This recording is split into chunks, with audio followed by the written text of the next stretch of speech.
വിലമതിക്കുകയും ചെയ്യുന്ന കാതോലിക്ക ബാബ തിരുമേനിയെ സമ്മേളനം ഉദ്ഘാടനം ചെയ്യുവാൻ സവിനയം ക്ഷണിക്കുന്നു.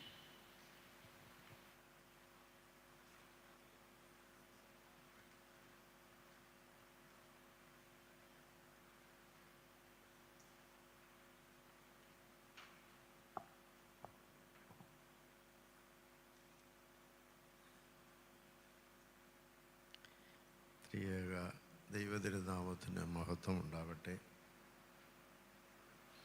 ഈ അനുസ്മരണ സമ്മേളനത്തിൻ്റെ അധ്യക്ഷൻ ചങ്ങനാശ്ശേരി അതിരൂപത മെത്രാപ്പൊലീത്ത ആർച്ച് ബിഷപ്പ് മാർ തോമസ് തറയിൽ തിരുമേനി,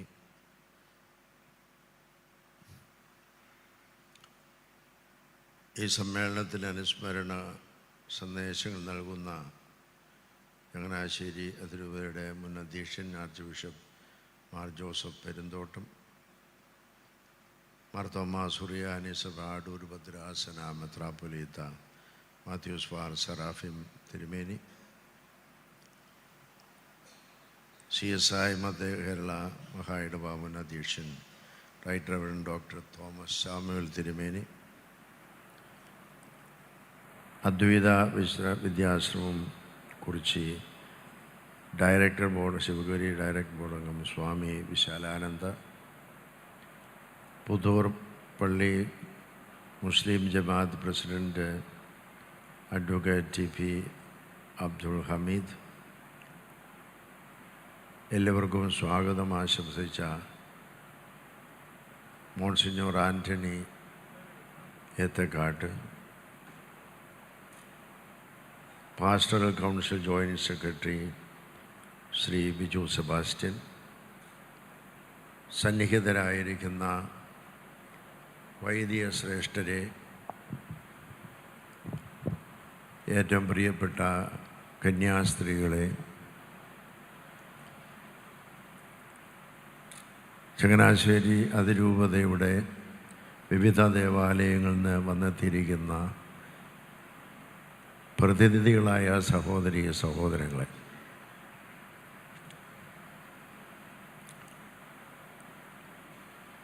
എല്ലാവർക്കും ക്രിസ്തുയേശുവിൻ്റെ നാമത്തിലുള്ള സ്നേഹവന്ദനം.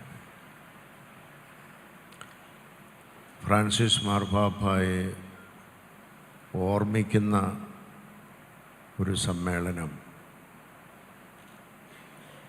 അദ്ദേഹം ദൈവസന്നിധിയിലേക്ക് യാത്രയായി നമുക്കെല്ലാവർക്കും വേണ്ടി മധ്യസ്ഥത അർപ്പിക്കുവാനുള്ള യാത്രയാണ്. ഒരു കാലഘട്ടം സഭയുടെ ശുശ്രൂഷകനായി തൻ്റെ വ്യക്തിമുദ്ര പതിപ്പിക്കുവാൻ അദ്ദേഹത്തിന് കഴിഞ്ഞു. 3 പ്രധാനപ്പെട്ട കാര്യങ്ങളാണ് എൻ്റെ മനസ്സിൽ അദ്ദേഹത്തെക്കുറിച്ച് ഓർമ്മ വരുന്നതും പ്രതിപാദിക്കുവാൻ ആഗ്രഹിക്കുന്നു.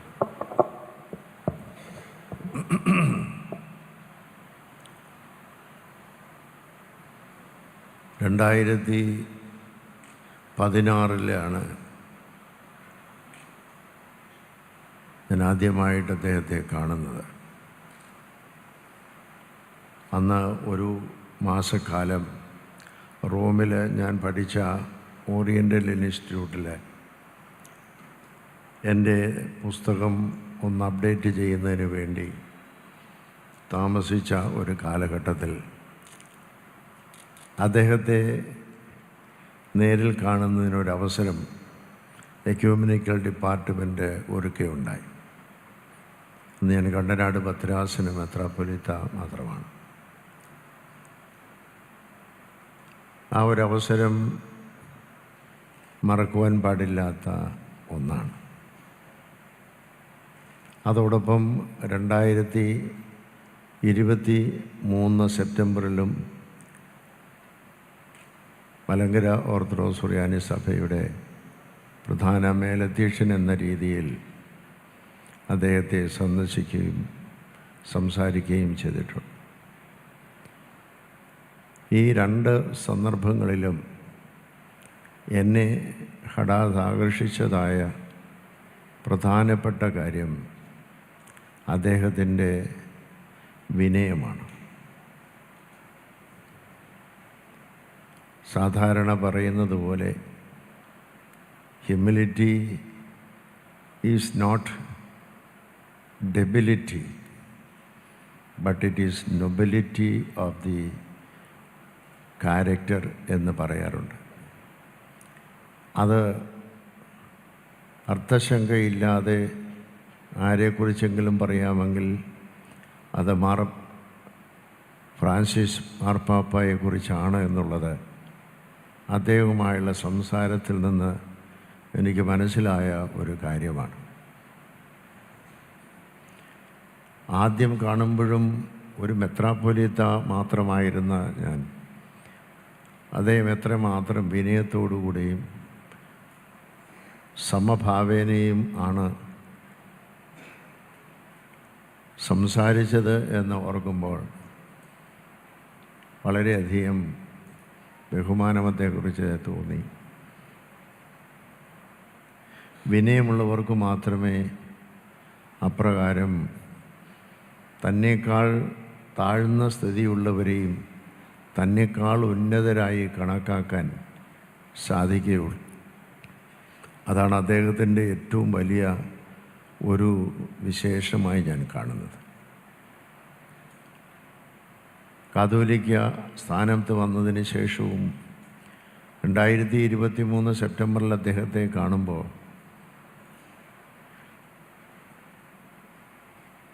ഞാൻ മാർത്തോമാ ശ്ലീഹായുടെ പിൻഗാമിയാണ് അഡ്രസ്സ് ചെയ്യുന്നത് എന്നുള്ള ആമുഖവാക്യത്തോടു കൂടിയാണ് അദ്ദേഹം പ്രസംഗം ആരംഭിച്ചത്.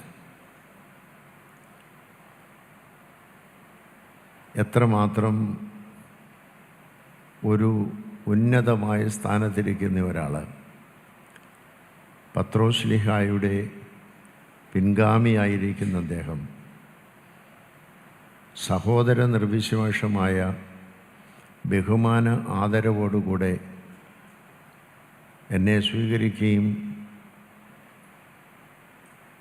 ഞങ്ങൾ ഒരുമിച്ച് നടത്തിയതായ സംഭാഷണങ്ങളിൽ പ്രസംഗങ്ങളിലൊക്കെ അദ്ദേഹം ആദ്യമായി എനിക്ക് അവസരം നൽകുകയും പിന്നീട് നടന്ന പ്രാർത്ഥനയിലും ആദ്യമായി ഞാൻ പ്രാർത്ഥിക്കാൻ ഇന്നും ആ വിനയത്തിൻ്റെ വലിയ ശ്രീകോവിലാണ് അദ്ദേഹത്തിൻ്റെ വ്യക്തിത്വമെന്ന് മനസ്സിലാക്കി തരുന്ന ഒരു കാര്യമാണ്. മാത്രമല്ല, പിന്നീട് ഇറങ്ങി ഞങ്ങൾ പോരുന്ന സമയത്ത് അദ്ദേഹം വീൽ ചെയറിൽ ഇങ്ങേ അറ്റം വരെ വന്ന് ഞങ്ങളോട് സംസാരിച്ചുകൊണ്ട് താഴെയുള്ള സ്ഥലത്തേക്ക് പോകുവാൻ തക്കവണ്ണം ആ ലിഫ്റ്റിൻ്റെ അടുത്ത് വരെ വന്ന് അദ്ദേഹം ഞങ്ങളെ യാത്ര അയക്കുന്നത് ഞാനിപ്പോഴും ഓർക്കുന്നുണ്ട്. ആഗോള കത്തോലിക്ക സഭയുടെ ഒരു നേതാവ് കാണിക്കുന്ന, ഒരു രാഷ്ട്രത്തലവൻ കാണിക്കുന്ന ബഹുമാനവും ആദരവും അദ്ദേഹത്തോട് വളരെ കൂടുതൽ ബഹുമാനം ഉണ്ടാകുവാൻ എനിക്ക് കാരണമാണ്. ഇങ്ങനെ നടന്നു പോകുമ്പോൾ ഞാനും നടക്കുകയാണ്, അദ്ദേഹം വീൽ ചെയറിലാണെങ്കിലും അത്രയും അടുത്ത് സംസാരിച്ചതുകൊണ്ട് ഞാനൊരു കാര്യം ചോദിച്ചു, ഈ മുട്ടിൻ്റെ വേദനയ്ക്കൊന്നും ചികിത്സകളൊന്നും ചെയ്യാറില്ലേ എന്ന് ചോദിച്ചു. അത്ര ഒരു സ്നേഹ സംഭാഷണത്തിൽ ഞങ്ങൾ എത്തിയത് കൊണ്ടാണ്.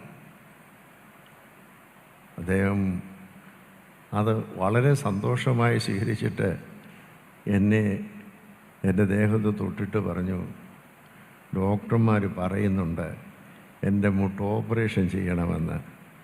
ഞാൻ പറഞ്ഞു അതിന് ഞാൻ തയ്യാറല്ലെന്നും പറഞ്ഞു.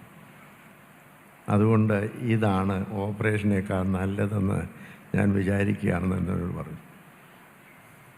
ഈയിടെ എൻ്റെ കാലിൻ്റെ മുട്ടിന് വേദന ഉണ്ടായപ്പോഴും ഞാനും അത് തന്നെ ഓർത്തു, അതായിരിക്കും നല്ലതെന്ന്.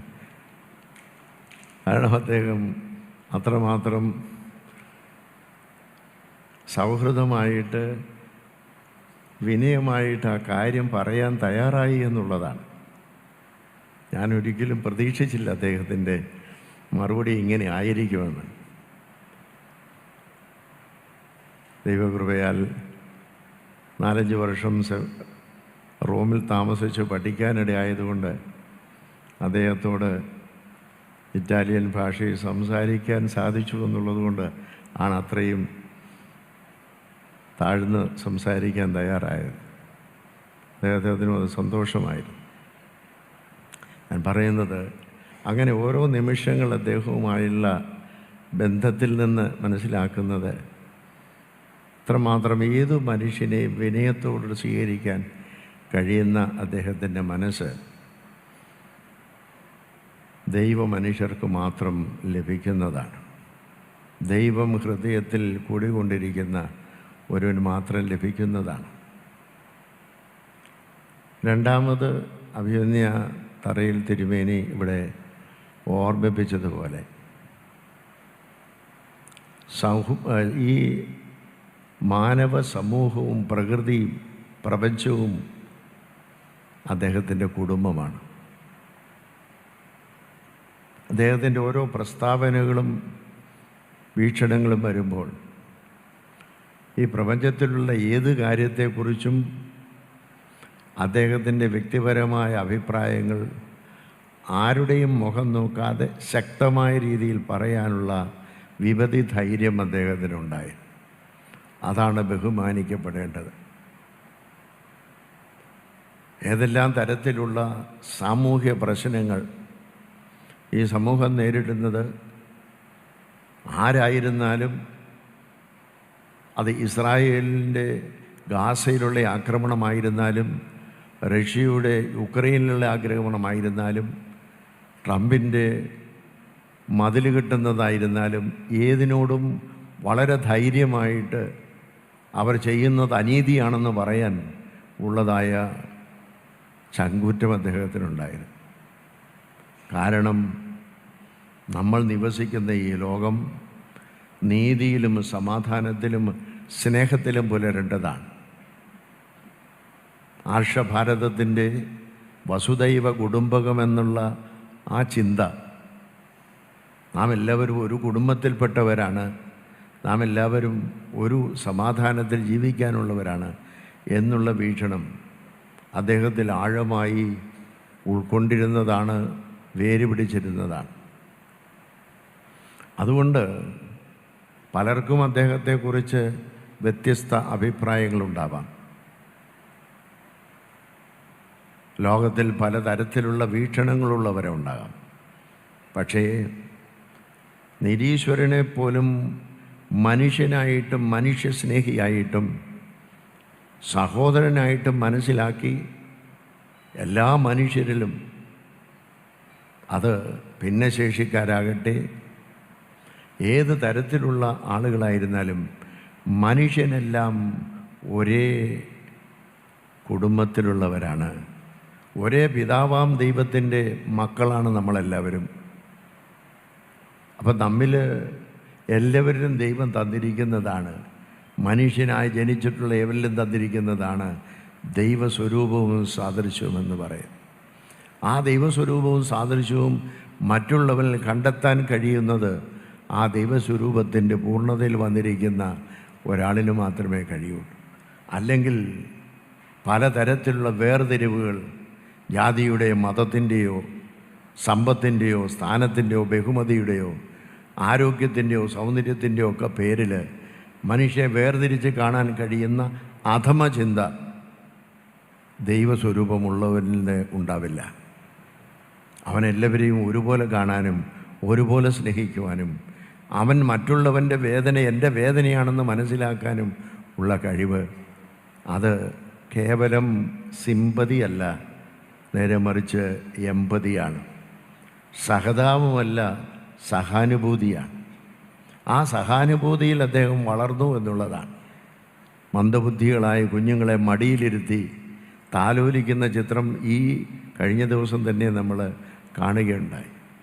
ഓരോരുത്തരും പ്രയാസപ്പെടുന്നവർ ജയിലിൽ പോയി ജയിലിലുള്ളവരുടെ കാല് കഴുകാനും വനിതകളുടെ കാല് കഴുകാനും അങ്ങനെ എല്ലാവരെയും സമഭാവനയോടെ ദർശിക്കുവാനുള്ള വിശാലമായ ഒരു കാഴ്ചപ്പാടിൻ്റെ ഉടമയായിരുന്നു അദ്ദേഹം എന്നുള്ളത് നമ്മെ ഏവരെയും എപ്പോഴും വെല്ലുവിളിയോടെ നേരിടുന്നതായ അദ്ദേഹത്തിൻ്റെ സന്ദേശമാണ്. ഫ്രാൻസിസ് മാർപ്പാപ്പയെ പോലെ ആകണമെന്ന് നമ്മളെ ഉത്ബോധിപ്പിക്കുന്നതായ ഒരു ജീവിതമാണ് അദ്ദേഹം സമൂഹത്തിന് കാഴ്ചവെച്ചതെന്ന് വളരെ സന്തോഷത്തോടുകൂടെ പറയുവാൻ എനിക്ക് കഴിയും. മൂന്നാമത് എൻ്റെ മനസ്സിലൂടി വരുന്നത് അദ്ദേഹത്തിൻ്റെ ആഴമായ ദൈവ ആശ്രയം വരുന്നത് അദ്ദേഹത്തിൻ്റെ ആഴമായ ദൈവ ആശ്രയമാണ്. ദൈവത്തിൽ ആശ്രയിച്ചുകൊണ്ട് ജീവിതത്തിൽ എപ്പോഴും ദൈവത്തിൻ്റെ കരുണയിൽ ആശ്രയിച്ചുകൊണ്ട് ജീവിച്ച മനുഷ്യൻ. അർജൻറ്റീനയിലെ സാധാരണ കുടുംബത്തിൽ നിന്ന് വളർന്ന അദ്ദേഹം വളരെ പാവപ്പെട്ട ഒരു രാജ്യത്തിൽ നിന്ന് കത്തോലിക്ക സഭയുടെ പ്രധാന മേലധ്യക്ഷ സ്ഥാനത്തേക്ക് വളർന്നു അദ്ദേഹം ചരിത്രങ്ങളിൽ കഷ്ടതകളിൽ പ്രയാസങ്ങൾ ദുഃഖങ്ങൾ ദുരിതങ്ങളിൽ കൂടി കടന്നുപോയിട്ടുള്ളതാണ്. പക്ഷേ അതിലെല്ലാം പൂർണ്ണമായ ദൈവവിശ്വാസം ആഴമായ ദൈവവിശ്വാസമുണ്ട്. എൻ്റെ കഷ്ടതകൾക്കപ്പുറമായി ദൈവത്തിലുള്ള ആ ഒരു പ്രത്യാശ, ദൈവകിരീടം എനിക്ക് പ്രാപിക്കണമെന്നുള്ളതായ നിർബന്ധ ബുദ്ധി, അതിനുവേണ്ടി ഞാൻ എന്തെല്ലാം ചെയ്യണം, ഞാൻ നല്ല പോർ പൊരുതു ഓട്ടം തികച്ച് വിശ്വാസം കാത്തു, ഇനി നീതിയുടെ കിരീടം എനിക്കായി മുടഞ്ഞു വച്ചിരിക്കുന്നുവെന്ന് പൗലോസ്ലീഹ പറഞ്ഞതുപോലെ ആ നീതിയുടെ കിരീടം പ്രാപിക്കാൻ ഞാൻ എന്തെല്ലാം ചെയ്യണം എന്നുള്ളത് അന്വേഷിച്ച് കണ്ടുപിടിച്ച് ആ വഴിയിൽ കിരീടം പ്രാപിക്കാനുള്ള വഴിയിൽ ഓട്ടം തികച്ചതായ ഓട്ടക്കാരനായിട്ടാണ് അദ്ദേഹത്തെ മനസ്സിലാക്കാൻ കഴിയുന്നത്. ജീവിതത്തിൻ്റെ നൈർമല്യവും പരീക്ഷണങ്ങളും പ്രതിബന്ധങ്ങളും എല്ലാം അദ്ദേഹം ജീവിതത്തിൻ്റെ കിരീടം പ്രാപിക്കാനുള്ള വഴികളായി അതിനെ രൂപാന്തരപ്പെടുത്തി മാറ്റപ്പെടുത്തി എന്നുള്ളതാണ് അദ്ദേഹത്തെക്കുറിച്ച് പറയുവാനായിട്ട് നമുക്ക് കഴിയുന്നത്. അത്രമാത്രം വിശദമായിരിക്കുന്ന ഒരു ജീവിത വീക്ഷണം ഇന്നത്തെ പത്രത്തിൽ ഞാൻ വായിക്കുകയുണ്ടായി. അദ്ദേഹത്തിൻ്റെ ആഗ്രഹം ഡോക്ടർമാർ വെളിപ്പെടുത്തിയെന്ന് കട്ടിൽ ഈ എൻ്റെ മുറിയിൽ തന്നെ മരിക്കണമെന്ന്. ആശുപത്രി കിടക്കയിലല്ല, അദ്ദേഹം താമസിച്ചുകൊണ്ടിരുന്ന ഗസ്റ്റ് ഹൗസിനകത്ത്. ഞാനിപ്പോഴും ഓർക്കുന്നുണ്ട്, ഞങ്ങൾ അവിടെ 2013 ചെന്നപ്പോൾ അദ്ദേഹവുമായുള്ള ഡിന്നറും മറ്റു പരിപാടികളൊക്കെ ഉണ്ടായിരുന്നെങ്കിലും പിറ്റേ ദിവസം ഞങ്ങൾ ബ്രേക്ക്ഫാസ്റ്റ് കഴിക്കുന്ന സമയത്ത് അദ്ദേഹം അടുത്തൊരു ടേബിളിൽ ഇരുന്ന് വളരെ സിമ്പിളായി താഴെ ഇറങ്ങി വന്ന് അവിടെ ഇരുന്ന് ബ്രേക്ക്ഫാസ്റ്റ് കഴിച്ച് അതുപടി എഴുന്നേറ്റ് പോകുന്നു. ഞങ്ങളെല്ലാവരും അതിശയിച്ചു പോയി. അദ്ദേഹം ഞങ്ങളിരിക്കുന്ന ഏതാനും കർദിനാളന്മാരും ഞങ്ങളൊക്കെ ഒരുമിച്ചിരുന്ന് എക്യൂമെനിക്കൽ ഡിപ്പാർട്ട്മെൻറ്റിൻ്റേതായിരിക്കുന്ന ഒരു റിസപ്ഷനാണ്. അദ്ദേഹം ഞങ്ങളുമായുള്ള ആ സംഭാഷണത്തിലൊന്നും വിടാതെ അപ്പുറത്ത് വന്ന് തൊട്ടടുത്തിരുന്ന് ഒരു മേശയിൽ ഭക്ഷണവും കഴിച്ചിട്ട് അതേപടി എഴുന്നേറ്റ് പോവുക. എത്രമാത്രം ലളിതമായിരുന്നു. ആ ലാളിത്യം എന്ന് പറയുന്നത് ദൈവസന്നിധിയിൽ തൻ്റെ ജീവിതം സമർപ്പിക്കുന്നത് മനുഷ്യന് വേണ്ടിയാണ്. മനുഷ്യന് ആ ലാളിത്യം കണ്ടുപഠിക്കുന്നതിന് വേണ്ടിയിട്ടാണ്. അത് ക്രിസ്തുവിൻ്റെ ഭാവമാണ്. ഏറ്റവും ലളിതമായിരിക്കുന്ന ജനനമാണല്ലോ യേശുവിന്. കട്ടിലല്ലാതെ ഇരിക്കുന്നത് പുൽക്കൂടിലാണ്. ഏറ്റവും നിന്ദ്യമായ കഴുതക്കുട്ടിയിലാണ് കർത്താവ് യാത്ര ചെയ്തത്. അപ്പോൾ ലളിതമായിരിക്കുന്നത് സ്വീകരിക്കുവാനും അനുധാവനം ചെയ്യുവാനുള്ള മാർഗം ക്രിസ്തുവിൻ്റെ സ്വഭാവത്തിൽ നിന്ന് അദ്ദേഹം ഉൾക്കൊണ്ടു എന്നുള്ളത് അദ്ദേഹത്തിന് ജീവകിരീടം പ്രാപിക്കാനുള്ള മാർഗമായി തീർന്നു. ദൈവസന്നിധിയിലുള്ള ആശ്വാസം അദ്ദേഹത്തിനുണ്ടാവട്ടെ. അദ്ദേഹത്തിൻ്റെ സ്മരണ എല്ലാ മതവിഭാഗങ്ങൾക്കും സമൂഹത്തിനും മാർഗദീപമായി എന്ന് തീരട്ടെ എന്ന് ആശംസിക്കുകയും പ്രാർത്ഥിക്കുകയും ചെയ്ത് ആദരാജ്ഞികൾ അർപ്പിച്ച് എൻ്റെ വാക്കുകളെ ചുരുക്കുന്നു. ഈ സമ്മേളനം ഉദ്ഘാടനം ചെയ്തു. ഹൃദയസ്പർശിയായി പരിശുദ്ധ പിതാവിനെ അനുസ്മരിക്കുകയും ഈ സമ്മേളനം ഉദ്ഘാടനം ചെയ്യുകയും ചെയ്ത കത്തോലിക്ക ബാവയ്ക്ക് നന്ദി. ലോകത്തിലെ ഏറ്റവും സ്വാധീനമുള്ള ആധ്യാത്മിക